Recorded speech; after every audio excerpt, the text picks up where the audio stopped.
Hello everyone, good morning, જય માતાજી. સ્વાગત છે મારા આજના મિની વ્લોગમાં. તો હું બનાવી રહી છું રોટલી અને બાજુમાં શાક બને છે મારું. તો પહેલાં હું શાક વઘારી દઉં ને પછી જ રોટલી બનાવું છું, એટલે મારું કામ છે ને સાથે સાથે પતી જાય. તો ફટાફટ મેં રોટલી બનાવી. એન્ડ રોટલી બનાવતા બનાવતા છે ને ખબર નહીં, મારે પહેલેથી છે ને બધા કપડાં લોટવાળા થઈ જ જાય. તો જ્યારથી હું રોટલી બનાવતા થઈ ને ત્યારથી એવું જ થાય છે. તો ખબર નહીં, ગમે તેટલી કાળજી રાખું, થાય એટલે થાય જ લોટવાળો.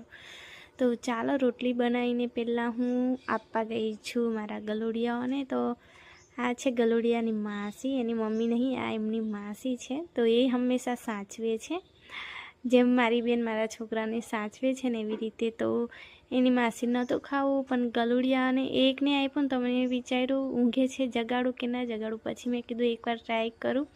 પછી મેં જગાડ્યું ને એકને આપ્યું ને તો બધા એટલા ખુશ થઈ ગયા ને કે કેવી બાજુ ખાવાનું મળે છે એમ. તો પછી મેં બધાને ખવડાવ્યું થોડું થોડું. એન્ડ પછી હું આવી ગઈ છું ઘરમાં કચરો વાળવા. તો મારું સવારનું આ છેલ્લું કામ હતું, કચરો વાળવાનું. પછી હું ફ્રી હોઉં તો થોડી વાર ઊંઘી રહી હતી ને પછી મેં કીધું ભાજી તોડવા કીધી છે આજે તો મમ્મીએ. તો મમ્મીએ મને 2 વાર યાદ કરાવ્યું કે ભાજી તારે તોડવી જ પડશે. પછી હું ગઈ હતી ભાજી તોડવા, અને તાંદેલાની ભાજી, એ પણ દેશી. પછી મારી આસ્થા પણ બપોરે આવી ગઈ હતી આંગણવાડીમાંથી. એટલે પછી બહાર બેઠા, થોડી વાર રમત કરી, મસ્તી કરી. એન્ડ આ લોકોની પણ રમત ચાલે છે, જો લડાઈ ઝઘડા. તો લડાઈ ઝઘડા છે ને દરેક જગ્યાએ થતા જ હોય, પશુ પંખી કે પછી આપણા જેવા માણસો, લડાઈ તો બધે જ થતી હોય. તો ચાલો હવે સાંજના લગભગ કેટલા વાગ્યા છે, 5 વાગ્યા છે, અને હું આવી હતી ખેતર તુવેરનું શાક તોડવા, એટલે કે તુવેરની શીંગો તોડવા. તો હું હંમેશા શાક જ બોલું જ, ખબર નહીં કેવી આદત છે મારી. તો ચાલો જે હોય તે ખાલી સમજ પડવી જોઈએ. તો મેં